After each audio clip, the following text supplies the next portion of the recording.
I'm absolutely delighted to welcome Laura and Julia here today. Um, Laura is a specialty doctor in the Tayside Sexual and Reproductive Health Service. And Julia Pugh is an oncology advanced nurse practitioner working in Manchester.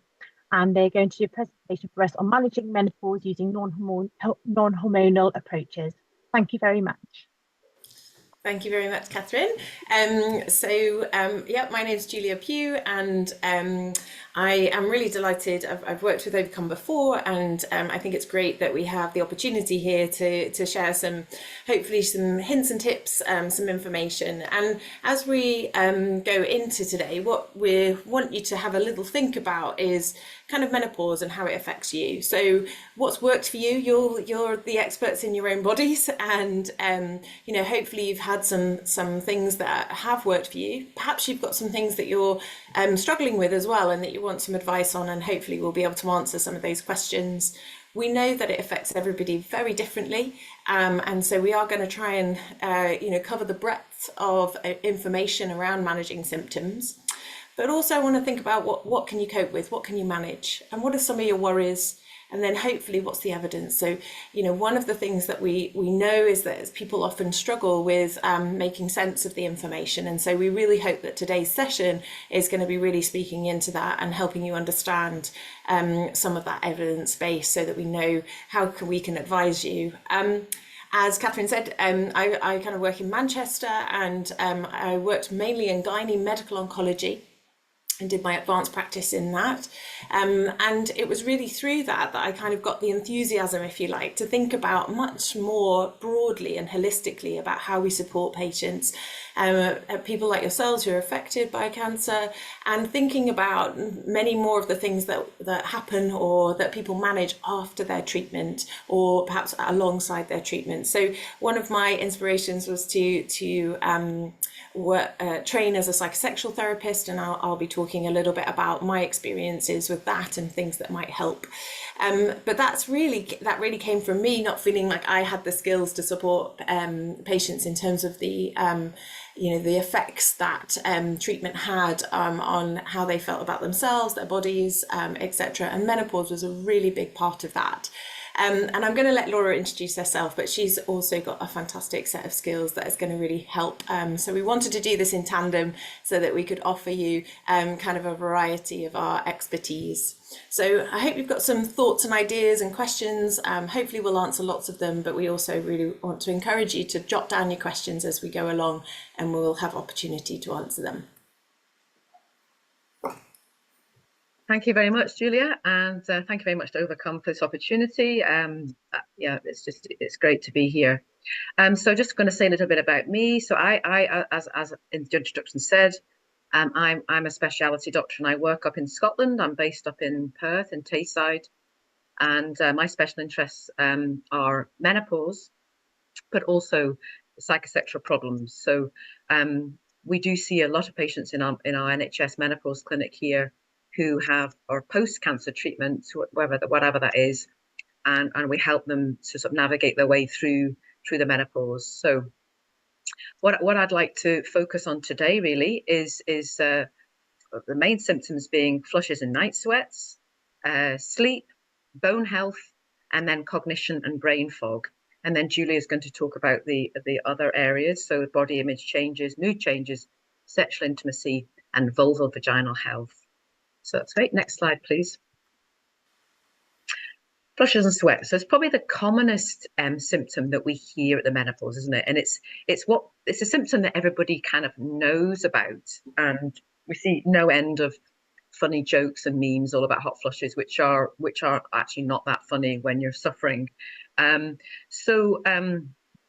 as Julia alluded to, patients, there's no one patient who is the same. So some patients literally never get a hot flush or a night sweat. Other patients never have a flush during the day, but have terrible night sweats. So variable, actually. So next slide, please. So there's some really common sense things you can do for a start to help with your hot flushes. And patients will often say to me, oh, if I have a coffee, that's it, whoosh, that I get this terrible hot flush. Some people will describe having hot, spicy food, and that triggers it. They have to avoid those triggers. But different people will have different triggers, and you'll be able to recognize that in your body. What brings on those symptoms, and perhaps try and avoid them. People talk about alcohol as well, and being triggering. It's a shame, isn't it? It's all the things that we enjoy, like going out for a nice curry and having a cappuccino. Anyway, there are ways that you can kind of get around things. The next slide, please. However, if those things work, there are some medications that we can use to help with the vasomotor symptoms, is what we would describe them as. Now, all of these guidelines all these things that I'm suggesting now comes from the British Menopause Society guidelines. So really, that's what I'm kind of quoting from, if you like. So we often reach for something like an antidepressant. Now we're not reaching for those because we think somebody's depressed, but actually in some cases, they have been shown to reduce the number of flushes that somebody's getting. They act centrally in the brain and do that. Unfortunately, sometimes the side effects of these medications are troublesome, and in fact, sometimes flushing can be a side effect. So it very much is a trial and error type thing. Clonidine, so that's typically would be a medication that's used for blood pressure. But in some instances, we do use it and trial it, and some people can feel benefit from reduction in their hot flushes and sweats. Pregabalin and gabapentin, so they are drugs that we sometimes use, and we often use those for pain control. But actually, we've discovered as well that they can sometimes be helpful with menopause symptoms and sleep and things like that. So there are these medications that you can discuss with your GP, having a trial of something like this. Next slide, please. There's a new medication that's just new out on the market, and it's this new drug, which is difficult to pronounce. I'm going to have a stab at it. Fezolinetant. I've probably done that wrong, but it's really just brand new, and it acts in the central nervous system in the brain and to block hot flushes and sweats. In our region, in Tayside, we've not yet prescribed it. It's not actually available on our formulary, but we can apply to have it used if in special circumstances. So this would be something that you could maybe discuss with your GP or with your menopause specialist, because it is available on a case-by-case basis, but worth bearing in mind. Next slide, please. I find it very useful to have some cognitive behavioural therapy skills. And I was fortunate enough to go on a course run by the British Menopause Society, learning about cognitive behavioural therapy. It can be particularly useful for hot flushes and sweats, because I think sometimes what happens is, let me give you an example. A patient I met recently, this is a lady who's, she's in quite a demanding job. She's a CEO of a big company. And she described going into meetings where she really has to be, on top of her game, appear in control and knowledgeable. And then she has these horrific hot flushes and sweats. She feels so self-conscious and ashamed and embarrassed. And the whole thing is very anxiety provoking. And what I was able to do with her was look at how she may be actually making the flushes and sweats worse, in a sense, by her reaction to them. If you can maybe just let them pass and they will disappear, maybe just acknowledge, oh gosh, sorry, I'm just feeling a bit hot at the moment. But what's happening is if you start then feeling self-conscious and embarrassed, that will then, of course, kind of perpetuate and almost embellish that flush. So actually cognitive behavioral therapy can be very useful to try and help people manage these symptoms. Something that you can look into. And actually studies have shown that doing self-administered cognitive behavioral therapy can be just as good as going to see a practitioner for this. So you can get really good books and things now, and all sorts of things, actually. Thank you. Next slide. Herbal treatments. I am not going to profess to be an expert at all in herbal treatments. And we've got a Holland and Barnet down the road here, and I think they do very well out of our poor menopause patients who go in and buy up the shop, So what I will say is that there is some good guidelines on the British Menopause Society website. So some things have been shown to be helpful. For example, red clover can be useful, black cohosh. Red clover, they advise avoiding it in breast cancer patients. So there probably is an active ingredient in there which may behave a little bit like estrogen in the body. So as I said, it is worth experimenting with. I do recommend things like magnesium supplements. They can be useful, and vitamin D. But you know, as I said, I think by all means experiment, but please don't spend a lot of money on treatments that aren't maybe much evidence behind them. Next slide, please.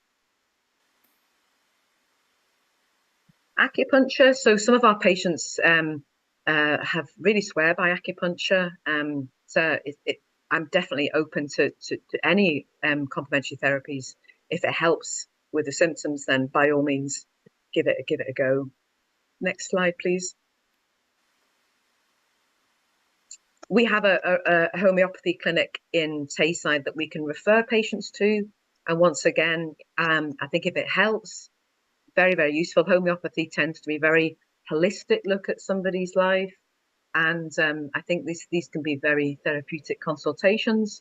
And I have had patients swearing by treatment that they've received there. Thank you. Next slide. Okay, sleep. Let's talk about sleep, because it is a big issue and one that we hear a lot of people complaining about. Look at this little cat here. I feel just so restful. I've got a cat, actually. I think they're so calming, aren't they? So if you aren't getting a good night's sleep, life can become very hard work. Everything gets worse, doesn't it, if you've not had a good night's sleep? I mean, you know, I've had patients who, you know, were used to be able to hold down, you know, very demanding jobs, but through lack of sleep just simply can't do their jobs anymore. So we mustn't underestimate how awful it is to be chronically sleep deprived. I just want to move on to the next slide, please. Once again, we do know certain things will trigger, you know, a bad sleep or worsening sleep. I mean, you know, it's not rocket science. Think about the caffeine that you're taking, think about the alcohol, and, you know, think about your bedtime routine. So like we do with little babies and children, we have a nice little calming bedtime routine, nice hot bath, hot drink, dimming the lights, all of these things. We do it with children, but we're not very good with ourselves. We expect that we can go from 100 miles an hour to 0 miles an hour in 5 minutes. Well, we can't. Our brains are buzzing away, and they sometimes need an hour just to calm down, not watch anything too stimulating on television, too scary, or, you know, and just have a bit of a bedtime routine that's really relaxing and calming for your body. So that's the first thing I would say, these, you know, really sensible things like that. Some people swear by all sorts of things, you know, listening to, I mean, I've taken to listening now. If I'm wakeful in the night, just put something on which drowns out the thoughts inside my head that just seem to just start popping up, you know. Oh, I think I need to redecorate the kitchen. What? It's 4 o'clock in the morning. I don't need to be hearing this right now. So just putting something in that takes your mind away somewhere else. What else can help with sleep? So I think I alluded to before, some people recommend magnesium supplements. There's not a lot of strong evidence, but certainly, you know, they can help and maybe sort of calm the brain down a bit. But I'd be really curious to hear, I think, like Julia invited people to, you know, please share your experiences of what's helped with your sleep. And next slide, please. Once again, I'm going to come back to CBT because there is lots of evidence that CBT can help with sleep. One of the issues I think we get into is we're lying awake, struggling to get back to sleep, is that we start panicking and thinking, oh, you know, I've got a really busy day tomorrow. I'm never going to be able to cope. I've got to get on that train at 7 a.m. and get to my meeting in London, you know, whatever it might be. And the thing is, when you start having these thoughts, of course, it creates anxiety and stress in our bodies. And of course, it will then make sleep even more difficult. So I think this is definitely an area where CBT can be useful, very useful indeed. and we'll pinpoint you to signpost you to some resources where you can look for this. Next slide, please.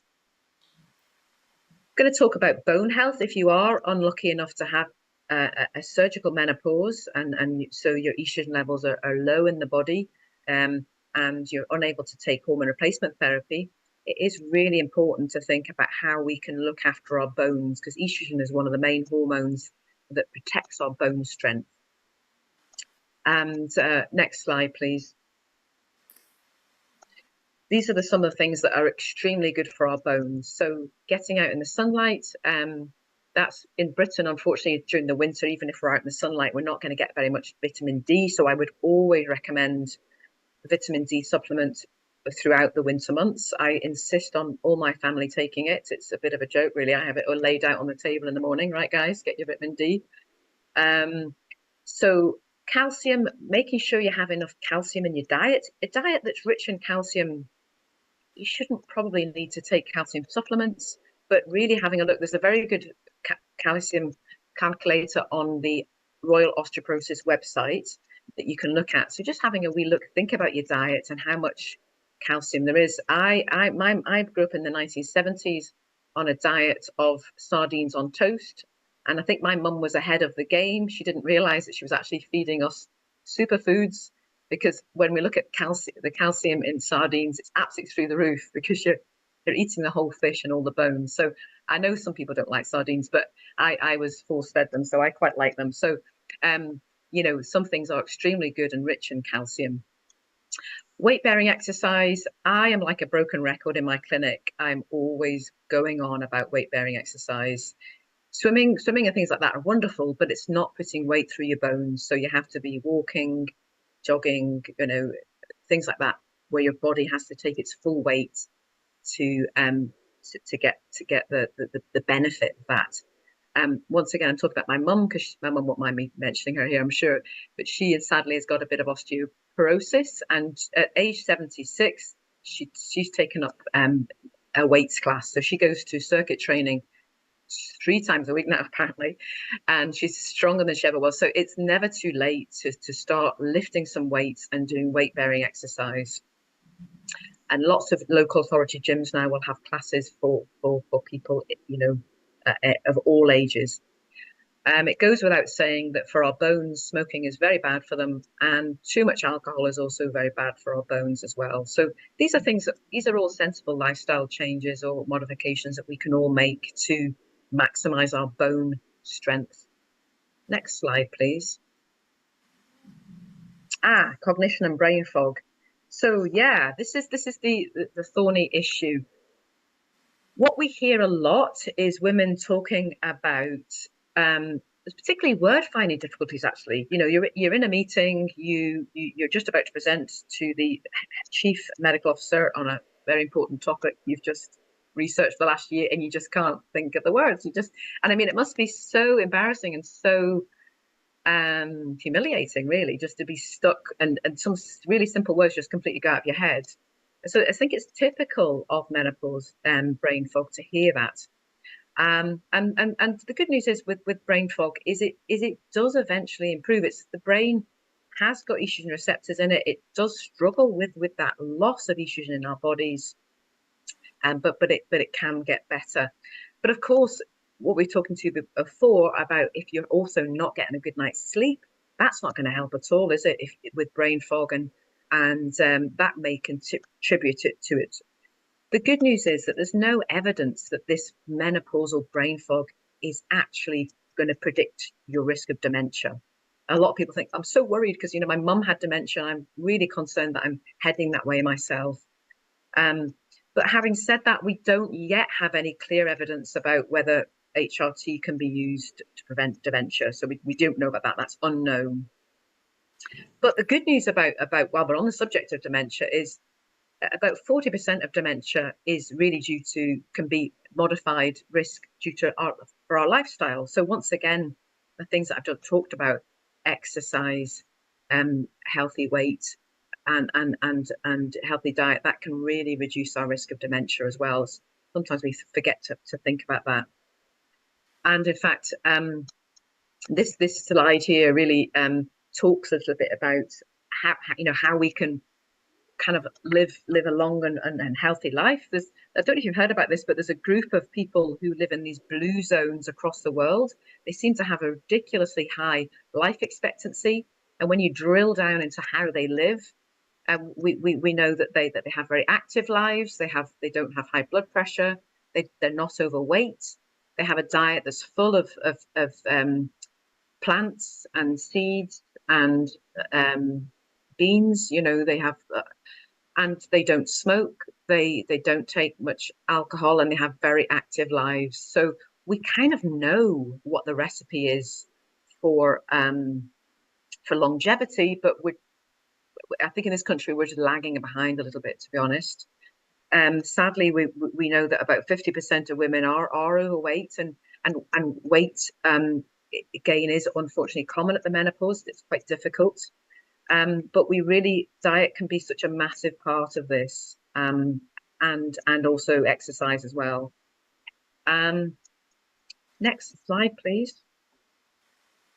So that's kind of these are some really useful resources. I think we've talked before about Myra Hunter, the lady that wrote this Living Well Through the Menopause. She is a cognitive behavioral therapist, and her books are excellent. So you can do your own self-administered CBT.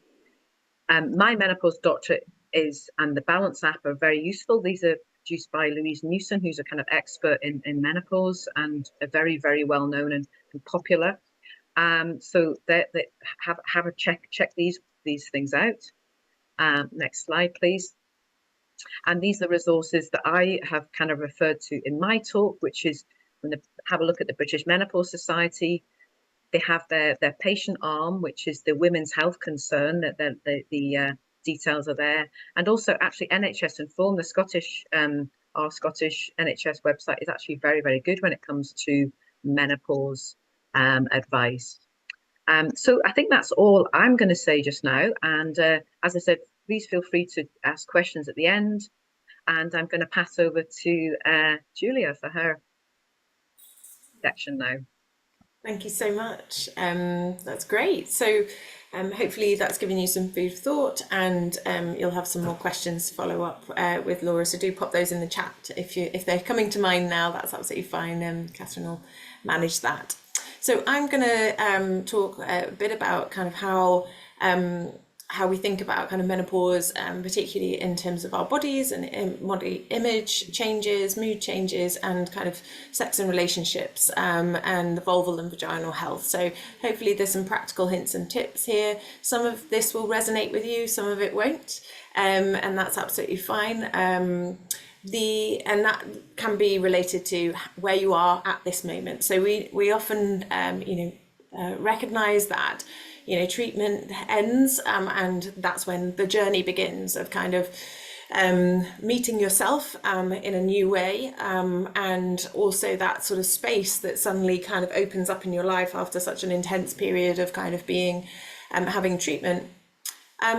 I guess one of the things to say is also, having worked in gynae medical oncology for a long time, we know that a lot of people are still on maintenance therapies now, and so that kind of feeling like you're still on treatment and that there isn't that sort of definitive end sometimes to that primary treatment can be really challenging, and if you're on maintenance treatment, just how that impacts you as well. So understandably, the whole journey can affect how you see yourself. And one of my favorite definitions of positive body image is when you feel comfortable in one's own body, feeling comfortable in one's own body. So it really sort of speaks to that level of psychological comfort as well as physical comfort. And often with treatment and with the experiences that you've had by being affected by cancer, these sorts of words and ideas come up around how one feels about themselves, and how that image of themselves and that self-perception has shifted, as well as that idea of, okay, so how do others see me now? How do I see myself now? And so words like trust in one's own body starts, and control of one's own body functions, for example, start to kind of come into play of how that might have shifted and changed. So working this out, or understanding a little bit about that shift and that transition, it can be really, really helpful. One of the things we know from looking and working with individuals is that the evidence tells us that actually when we can articulate, when we can say, when we can name an emotion or something that is changed, shifted, a lack, a deficit, I don't feel in control of my body anymore. I don't feel a sense of femininity anymore. My body is not my own. These sorts of things. When we can articulate that, we can start to move forward and address it. One of the things that, part of the images here is that sort of, it's about the mind and it's about the body as well. And then it's about how you see yourself in the world and how your roles, but it's also about how you see yourself in sexual relationships as well as other relationships, perhaps how you identify now in terms of those changes, and this is one of the things that Laura really alluded to in terms of that kind of worry and anxiety. We talk a lot about the kind of fight and flight and this response, or being in your lizard brain, as it's often called, the idea that we're anticipating or expecting a threat. And when you've had such a life-threatening experience, it is easy to snap back into that place where you're anticipating a threat and you feel like you're in fight or flight. When that place is easily accessible, whether it's in some of those examples that Laura gave of like that anxiety and worry, or whether it's about just how you feel waking up or in the middle of the night, it's really difficult to take a pause and to think about how do I feel and what might be good for me now.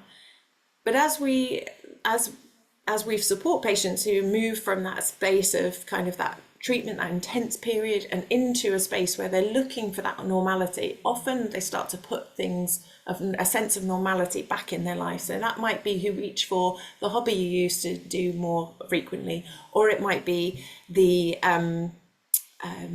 work. Work is often a thing that people start to put back as one of those early things of kind of getting a sense of normality. But sometimes it can be easy to be overwhelmed.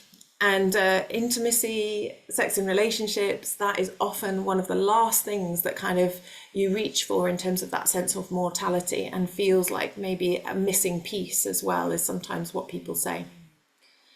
So one of my ways of talking to people is really thinking about that mind-body connection and being attuned to when you're sort of snapping back into that sense of survival and that fight or flight mode. So if, I don't know my left from my right, but the one where the whirligig is around the head and then the whirligig is around the body, that can often be where our minds and bodies are very separate, and we're not really connected to the sensations or feelings in our own body. I would say the one in the middle is probably what feels like treatment, or that initial overwhelm, and certainly when you're in fight or flight, you kind of really, really tricky to know what's going on. And where we're trying to get to is where we're connected, our minds and bodies connected. So when we notice that we're feeling a sense of worry or concern, we use some tools, and that might be CBT or some other things that allow us to kind of access those things where we can find a sense of calm and acceptance and peace again, so that we can reset and kind of go forward. So some things that you might connect with people, that can often be really, really important. It might be about being out in nature and connecting with yourself there. It might be about, really thinking about, where do I relax? How do I relax? And when we're in fight or flight, it's a really difficult place to access. So when I talk about sex and intimacy, and there's kind of three parts to it that I would ask people to think about.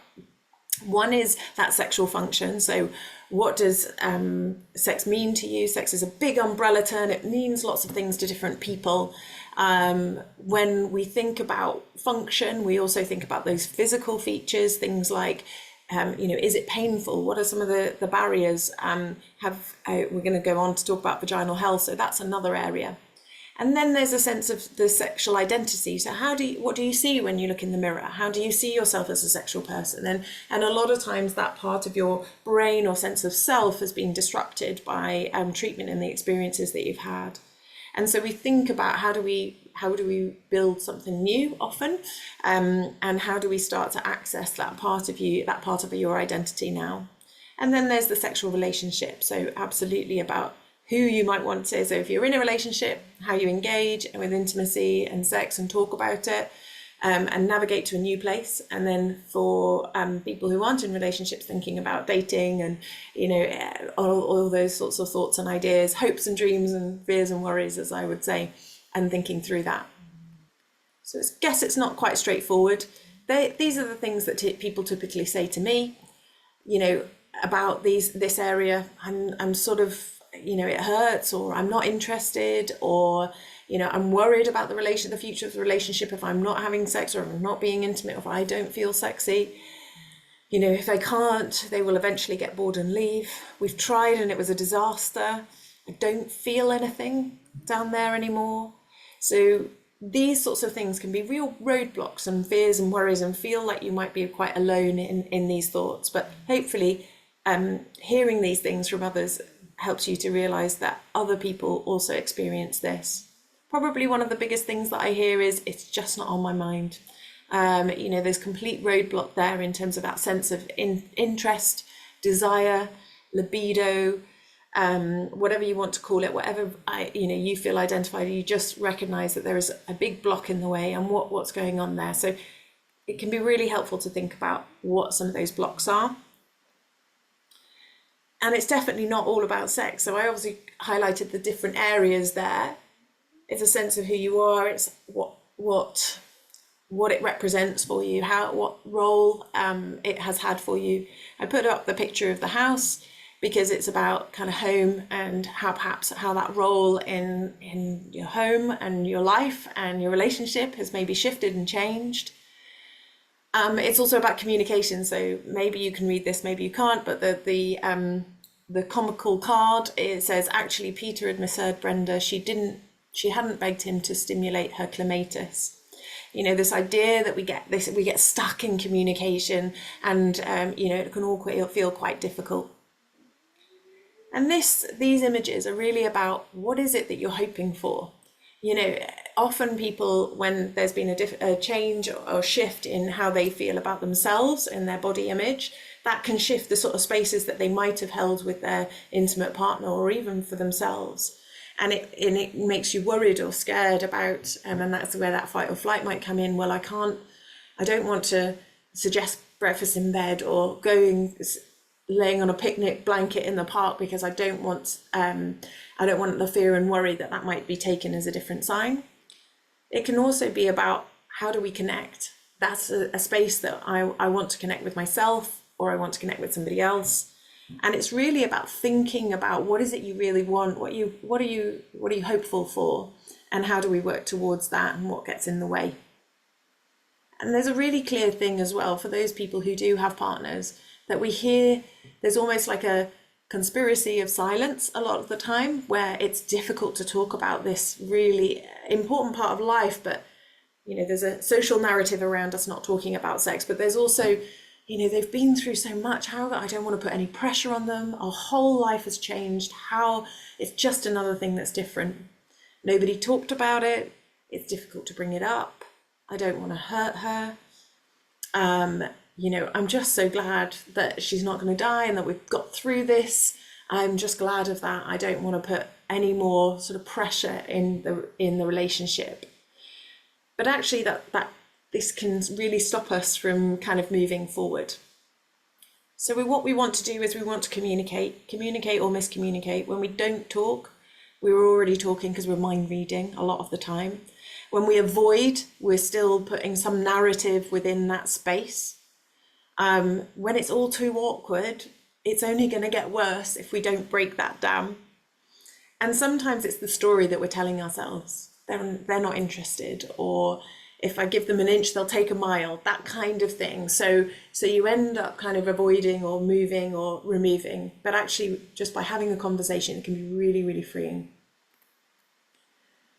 So I'm not going to talk about this too much now, but just a recognition that actually, you know, sexual intimacy and a sense of your sexual self is a process. It's not a performance. It's not a beginning and an end. It's an ongoing process that happens around your interest, your desire. And the key thing that I'm not going to explain it, but the key thing here is about responsive desire. So one of the things that people often worry about is, I just don't feel like any type of intimacy anymore. I don't feel like a sexual person anymore. And actually, there's an opportunity here where we recognize this is for people affected by cancer and not people who aren't.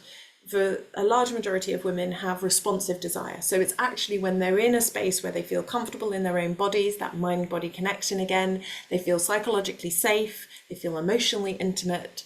That is when the physical features of arousal start to kick in, and then the desire for more kicks in. And so we don't have to wait to suddenly feel interested. We can actually start some of that process, think about what might help us get on that, start the process, and then we can kind of hopefully enjoy what is to come. So where to start? Acknowledge where you are. That's a really important part of just accepting that this is how things are at the moment. What do you want? What are you hopeful for? Focus on what makes you feel comfortable in your body. Share responsibility for any type of intimacy and sexual connection. Think outside the box. So what worked before might not work now, and that's okay, but it's a new place. And if you have a positive experience, you're more likely to do it again, and get help if you need it. So just before I move on, because I want to move to our questions, vulval and vaginal health is really important. We talk about this because with a lack of estrogen in menopause, you will have a lack of natural lubrication that in the vagina, and that can also affect the vulva, so the external genitalia that you see. So it's really important that we think about moisturizing on the inside, so a vaginal moisturizer, moisturizing on the outside, and washing. One of the things that people often talk about is you know, wanting to be clean and these sorts of things, and we recommend not using any type of soap, using a soap substitute or water or saline as an alternative, and then moisturizing on the inside. So yes, have a great product. If you're not able to take topical estrogens in terms of a vaginal estrogen, then there are some other products that are non-hormonal based. So yes, vaginal moisturizer is a good one. Silk is another one. And then Hylofem is another one that is sort of second line. And this has been tested against vaginal estrogens and proven to be as effective. It's not available everywhere, but if you've tried other things and you're still struggling, then this is where to go. Lubrication and pleasure, probably the two top sex tips from any psychosexual therapist would be communication and lubrication. Please think about all the different types of lubrication that there might be. Try different things. There's toys that can be used for self-pleasure and partnered enjoyment. This can be particularly useful if you're struggling with orgasm or a sense of arousal, to try something new. And if you're struggling with any kind of penetration due to the depth of penetration because of changes that you might have had through treatment, the Own Up helps to reduce the penetration either of a toy or a penis, and that's in that top corner. So these are some of the places for support. So Laura and I are both part of the Institute of Psychosexual Medicine, and which are a training organisation for clinicians around sexual issues.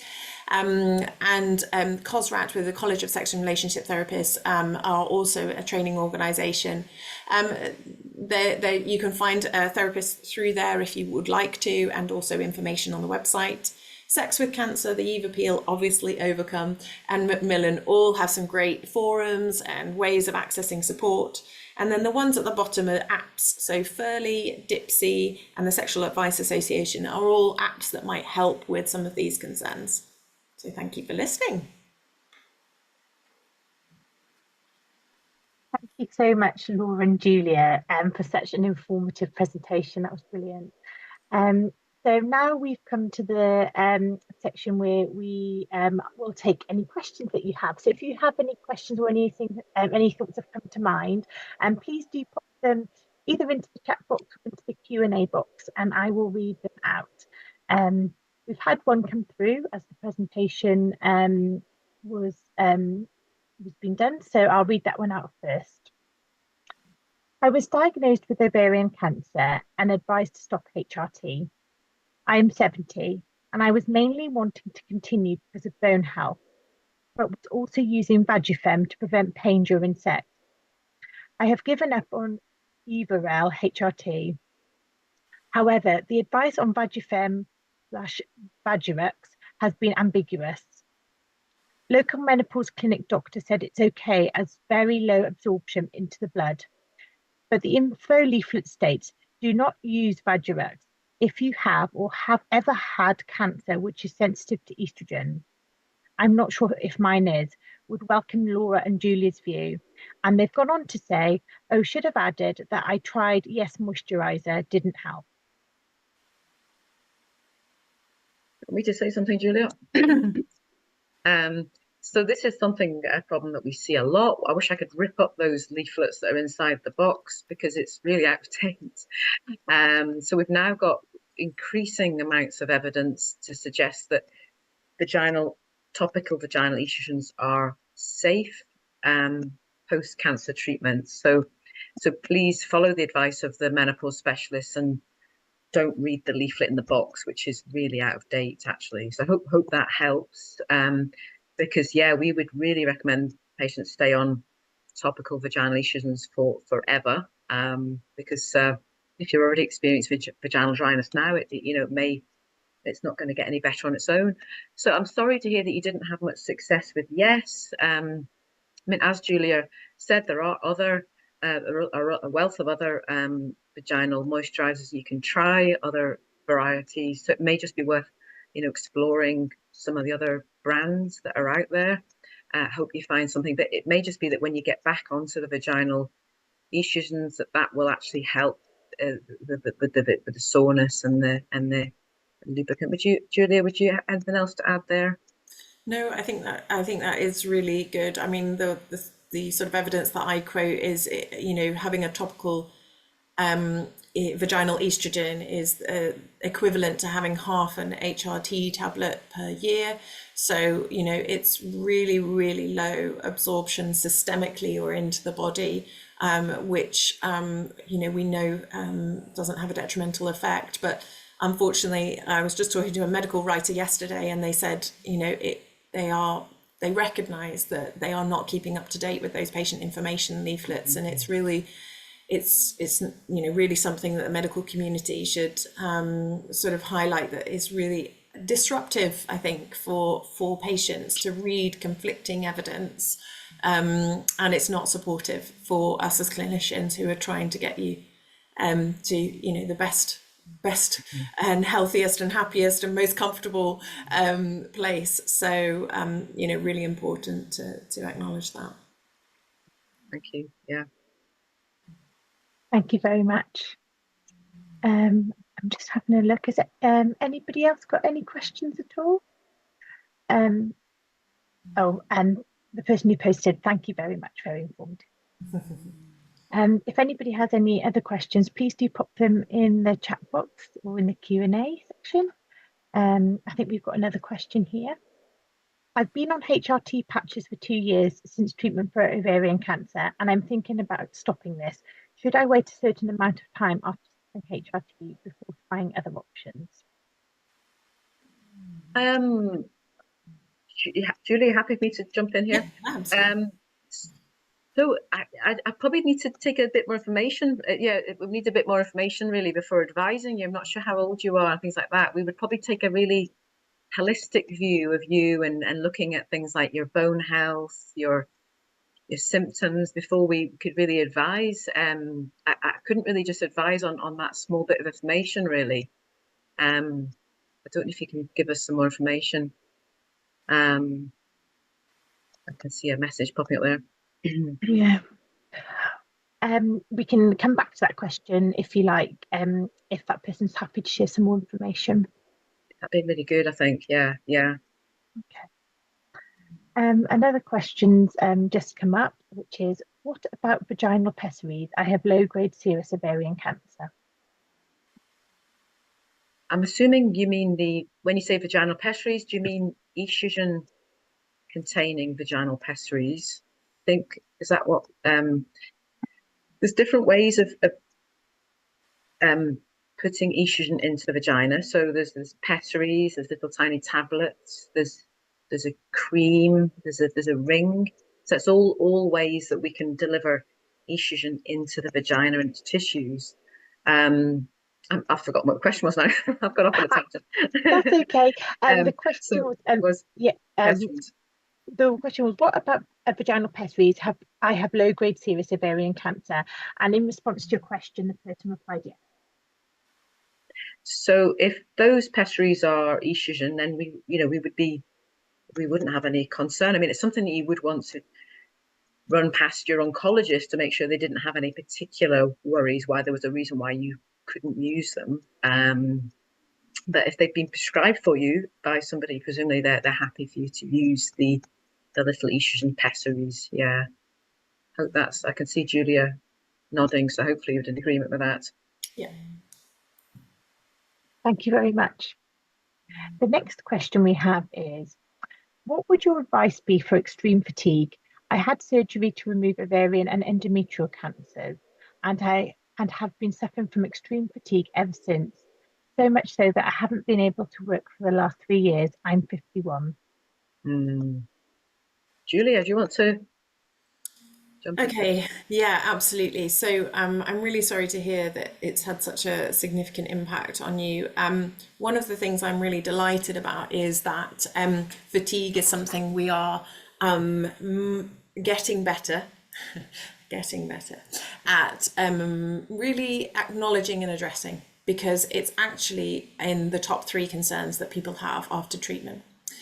And when you've had what you're describing it sounds like you would really need the support of somebody who's a specialist in that area. And fatigue management, and what I would say is, outside of cancer in the oncology world, we've got some fantastic evidence and fatigue management strategies for people with autoimmune diseases, people with chronic fatigue syndromes, etc. And so there's some really, really positive work that's being done out there. But it sounds like with such a significant thing, I would be and you're still very young. I would be thinking about how do you sort of manage that. Now, one of the things that also, these other techniques and in terms of ways of managing the mind and body connection. So, it can often be that we've short-circuited, if you like, because you've been in that place of such extreme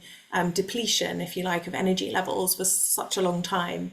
Your brain and your body, are maybe out of sync in terms of how you manage those things.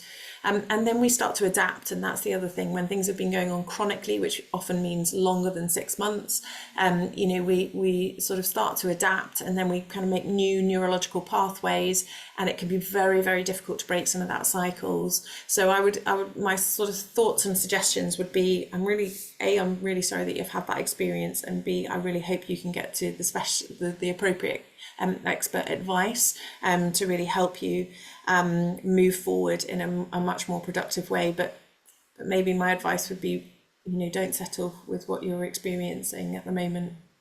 Laura, did you want to add anything to that? No, I think that's very, very, very comprehensive response. Very useful, actually. I'm noting things down as well. Thank you very much. The next question we have is, I'm wondering about aging, as I keep reading how surgical menopause can lead to aging skin and hair prematurely due to loss of estrogen. Any ideas how to manage this? That's a big one. Yes, I mean, estrogen, when we go through the menopause, our estrogen levels drop. It probably does lead to aging, but then we're aging anyway, aren't we? So it will, maybe we know people notice changes in their skin and their hair, but equally it's not just about HRT, is it? There are also other things that age us dramatically. Our lifestyle ages us dramatically. So I really, sorry to hark back on about it again, but really looking at your lifestyle. Too much stress in your life is very detrimental to our bodies. Not getting enough sleep is very detrimental. Ages of smoking ages you. So estrogen is just is one area, but really our lifestyle is hugely important. Yeah, to emphasize that. Um, Thank but you yeah. very much. Is there anything you wanted to add, Julia? Oh no, sorry, no. Great. Thank you. Mm. Lots of questions coming in, so I'll keep going. Um, will we get the PowerPoint so we can look at the brands again for vaginal health dryness? Is any one brand a good starting point or more likely to help? I mean, I recommend yes, because it's organic, it's free of parabens, and it's safe to use. It's non-hormonal. It's a really good starting point. It doesn't work for everybody. I would say it's also about how you use it. So yes, I've got some great advice on their website as well, and it's prescribable on the NHS. Silk is usually another one. Another one that's often suggested is Replens. So, some of the feedback was that it kind of, you pop it in with a sort of a tampon-like sort of thing, and it shoots up, and then it comes out a bit like cottage cheese. So it's a little bit what people prefer and what people don't. And yes, you don't get that. So those are some of the sort of differences, if you like. But if you're not happy, there's loads out there that you can try, and I'm guaranteeing we're going to be seeing more and more and more come on the market. Yeah, I'd second that. We tend to go with yes, the first option, and then go from there. Thank you. And we can definitely circulate the recording of the presentation after the session, so you'll have all the information. Another question we've had is, can surgical menopause cause and aggravate extreme sensitivity to noise and vibration in the environment, like neighbours using washing machines, dishwashers, etc., and even a fridge, especially at night? This is really disrupting my sleep and increasing my anxiety level and rage. That's a really interesting question. Yeah,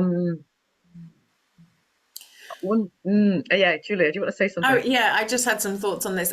So I think what I'm sort of tuning into here is I don't know that there is any kind of known cause for that kind of hypersensitivity, but what I'm hearing is a hypersensitive. And that can take many forms. So it can take a sensory form like touch. It can take the auditory, visual, things like that. Often it can be from a psychological cause. So when we're in that permanent state of fight or flight, our brains and our bodies are doing the best thing that they can do, managing that level of cortisol that's heightened. So we should have a peak of cortisol, sometimes adrenaline if it's really extreme, and then that should abate. The threat passes, and then it kind of resolves and comes back down.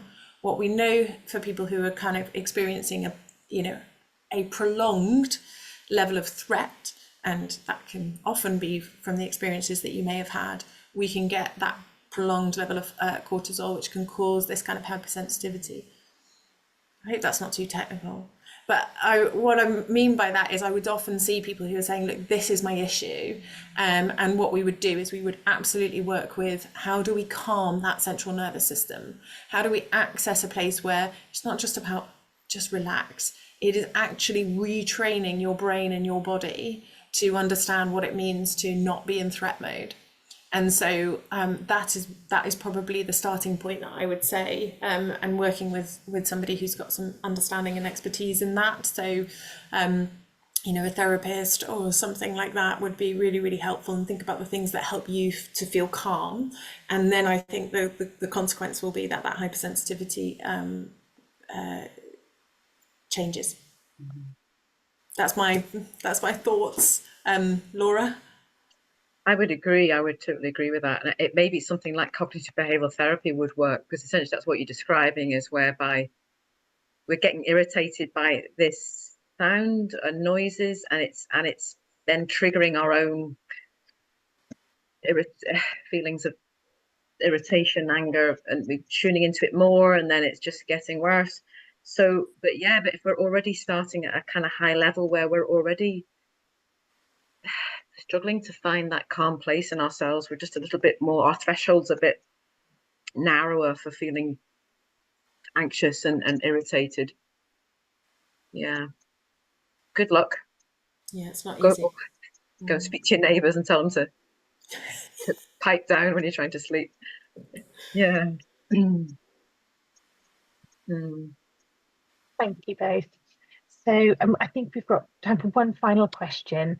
And I'll just go back to the question that we had earlier, which was, I've been on HRT patches for 2 years since treatment for ovarian cancer, and I'm thinking about stopping this. Should I wait a certain amount of time after stopping HRT before trying other options? And then they came back and said, thanks, I sent the message about stopping HRT. I will be 50 next year, had surgery in 2021, no symptoms at the moment, perhaps some minor hotspots, as not many issues. That's why I'm thinking of stopping HRT. Okay. I mean, what I would say is actually, when you get to 50, that's the natural 50, 51 is the natural age of menopause. So you've had all the, you've probably had the good protection that the HRT was going to get you in terms of your bones. It would be perfectly fine to try stopping it and see how you get on. Maybe that you'll be fine and that your body's copes well. And then just think about about then all the other ways that you can keep your body as healthy and strong as you can for going into the next 30 years in terms of your diet, exercise, lifestyle, and seeing how you go. Really, you could always, if you find, oh dear, actually my symptoms are reoccurring, you could go back onto HRT. It's not, but if you're keen to try coming off, I think that's perfectly reasonable to try that. But you could speak to your GP about it and take it from there. Julia, you're going to say something? Yeah, sorry. I think this just kind of feeds into to that very nicely. The last question there, which was that, how long do the menopausal symptoms kind of go on for? And again, I think it just comes back to our point of actually, everybody's different, and for the lady that we're just talking about coming off, you may not have any, but where to go for support if you do. And for the person who's asking about, how long are these symptoms like hot flushes and brain fog and muscle aches and pains? There is definitely where there's a drop off, and we see this, people who have had a surgical menopause will describe this feeling like they've dropped off a cliff, and it's all suddenly rushed at them, whereas a natural menopause would be more, a graded, depletion of the estrogen and all that goes on in your body. So again, it doesn't last forever. There is a transition. Your body adjusts. Our bodies are incredible, but if you are experiencing them and they're very persistent, a little bit like we're going back to this idea of the mind body. Our minds start to anticipate, and then we can kind of get stuck in a bit of a loop. And so that's why things like alternatives in our toolbox aside from medication can be really, really, really helpful, and awareness, as we've been talking about. Yeah. Well, I'm afraid we've run out of time. Goodness, that went very quickly. Thank you so much, Laura and Julia, for your time today and for answering all of the questions. But thank you all very much for your time. And please do get in touch with the Ovacome team if any questions come to mind after the talk today, or if you wanted to chat anything through. Thank you.